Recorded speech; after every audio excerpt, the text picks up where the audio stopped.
ಆಚಿ chilli powder ಸಖತ್ ಖಾರ ಬಣ್ಣ ಮತ್ತು ರುಚಿ ಆಚಿ ಚಿಲ್ಲಿ ಪೌಡರ್. ಡಿಸೆಂಬರ್ 20ನೇ ತಾರೀಕಿಗೆ ಕೋಗಿಲು ಲೇಔಟ್ನಲ್ಲಿ 167 ಮನೆಗಳ ತೆರವು ಕಾರ್ಯಾಚರಣೆ ಆಗಿತ್ತು. ಇವತ್ತು ಆ ಕೋಗಿಲು ನಿರಾಶ್ರಿತರಿಗೆ ಹಕ್ಕುಪತ್ರ ವಿತರಣೆ. ಸಂಜೆ ಗ್ರೇಟರ್ ಬೆಂಗಳೂರು ಅಥಾರಿಟಿಯ ಕೇಂದ್ರ ಕಚೇರಿಯಲ್ಲಿ ಹಕ್ಕುಪತ್ರವನ್ನು ವಿತರಣೆ ಮಾಡಲಾಗುತ್ತೆ. ಪರ ವಿರೋಧ ಚರ್ಚೆಗಳು ಶುರುವಾಗಿತ್ತು. ಈ ಬಗ್ಗೆ ನಿರಾಶ್ರಿತರಿಗೆ ಮಾನವೀಯತೆಯ ದೃಷ್ಟಿಯಿಂದ ಮನೆಯನ್ನು ಕಲ್ಪಿಸಿಕೊಡಬೇಕು ಅನ್ನುವಂಥ ಆಗ್ರಹ, ಯಾಕೆ ಕೊಡ್ತೀರಿ ಅನ್ನುವಂತಹ ಮತ್ತೊಂದು ಆಗ್ರಹ. ಇವೆಲ್ಲದರ ನಡುವೆ ಮೊದಲ ಹಂತದಲ್ಲಿ 25 ಕುಟುಂಬಗಳಿಗೆ ಇವತ್ತು ಹಕ್ಕುಪತ್ರ ವಿತರಣೆ.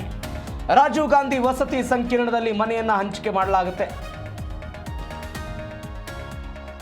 ಡಾಕ್ಟರ್ ರಾಜ್ಕುಮಾರ್ ಗಾಜಿನ ಮನೆಯಲ್ಲಿ ಈ ಕಾರ್ಯಕ್ರಮ ನಡೆಯುತ್ತೆ.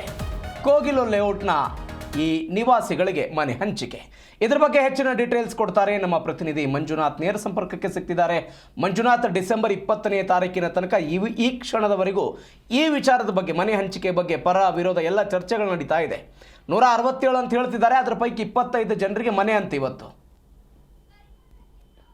ಖಂಡಿತವಾಗೂ ಪ್ರವೀಣ್, ಕೋಗಿಲು ಯಲಂಕ ಬಳಿ ಇರುವಂತಹ ಕೋಗಿಲೆ ಲೇಔಟ್ ನಲ್ಲಿ ಜಿಬಿಐದವರು ಇದ್ದಕ್ಕಿದ್ದಂಗೆ ಡಿಸೆಂಬರ್ 25ನೇ ತಾರೀಕು ಅವ್ರಿಗೆ ಅಲ್ಲಿದ್ದಂತಹ ನಿರಾಶ್ರಿತರನ್ನ ಮಾಡುವಂತ ಕೆಲಸಕ್ಕೆ ಜಿಬಿಐ ಅಧಿಕಾರಿಗಳು ಮುಂದಾಗ್ತಾರೆ. ಸುಮಾರು 3-4 JCBಗಳ ಮೂಲಕವಾಗಿ ಅಲ್ಲಿ ಗುಡಿಸಲು ಮತ್ತೆ ಸಣ್ಣ ಪುಟ್ಟ ಮನೆಗಳನ್ನ ಕಟ್ಕೊಂಡು ಜೀವನ ನಡೆಸ್ತಿದ್ದಂತ ಅಲ್ಲಿ ಸುಮಾರು ಹೆಚ್ಚು ಕಡಿಮೆ ಒಂದು 250-300 ಜನರ ಮನೆಗಳನ್ನ ಸರ್ವನಾಶ ಮಾಡುವಂತ ಕೆಲಸ ಜಿಬಿಐ ಮಾಡುತ್ತೆ.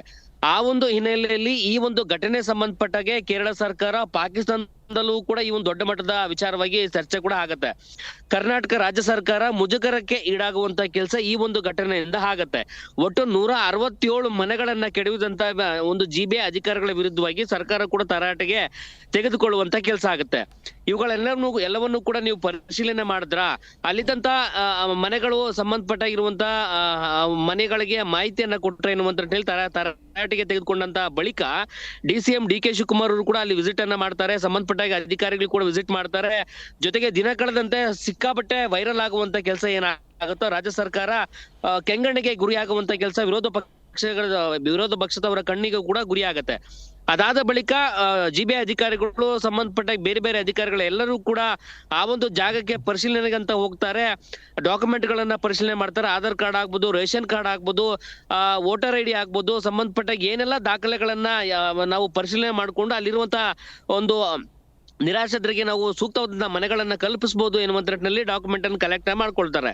ಅಲ್ಲಿ ಸುಮಾರು 150ಕ್ಕೂ ಹೆಚ್ಚು ಡಾಕ್ಯುಮೆಂಟ್ಗಳು ಕೂಡ ಸಬ್ಮಿಟ್ ಆಗಿದ್ದಾವೆ. ಈಗ ಅಂತಿಮವಾಗಿ 25 ಕುಟುಂಬಗಳಿಗೆ ಇವತ್ತು ಅಂದ್ರೆ ಜಿಬಿಎ ಕೇಂದ್ರ ಕಚೇರಿ ಆಗಿರುವಂತಹ ಡಾಕ್ಟರ್ ರಾಜ್ಕುಮಾರ್ ಆ ಒಂದು ಜಾಗದಲ್ಲಿ ಏನಿದೆಯೋ ಸಭಾಂಗಣದಲ್ಲಿ 25 ಕುಟುಂಬಗಳಿಗೆ ಅಲ್ಲಿ ಏನು ಕೋಗಿಲೆ ಲೇಔಟ್ ನಲ್ಲಿ ನಿರಾಶ್ರಿತರೇನಿರ್ತಾರೋ ಅಳೆದು ತೂಗಿ ತರಾತುರಿಯಲ್ಲಿ 25 ಕುಟುಂಬಗಳಿಗೆ ಮನೆಗಳನ್ನ ನೀಡ್ಲಿಕ್ಕೆ ಸದ್ಯಕ್ಕೆ ಕಂದಾಯ ಇಲಾಖೆ ಸಚಿವರಾಗಿರುವಂತ ಕೃಷ್ಣ ಬೈರೇಗೌಡ ಆಗ್ಬೋದು, ಸಂಬಂಧಪಟ್ಟಾಗೆ ಜಮೀರ್ ಅಹಮದ್ ಆಗ್ಬೋದು, ಎಲ್ಲರೂ ಕೂಡ ಈಗ ಅಧಿಕಾರಿಗಳ ನೇತೃತ್ವದಲ್ಲಿ ಇವತ್ತು ಸಂಜೆ 4 ಗಂಟೆಗೆ 25 ಕುಟುಂಬಗಳಿಗೆ, ನಿರಾಶ್ರಿತರಾಗಿರುವಂತಹ 25 ಕುಟುಂಬಗಳಿಗೆ ನಾವು ಹಕ್ಕುಪತ್ರ ವಿತರಣೆ ಮಾಡ್ತೇವೆ ಎನ್ನುವಂತ ನಿಟ್ಟಿನಲ್ಲಿ ಸದ್ಯಕ್ಕೆ ಈಗ ಕಾರ್ಯಕ್ರಮ ಆಯೋಜನೆ ಮಾಡಲಾಗಿದೆ.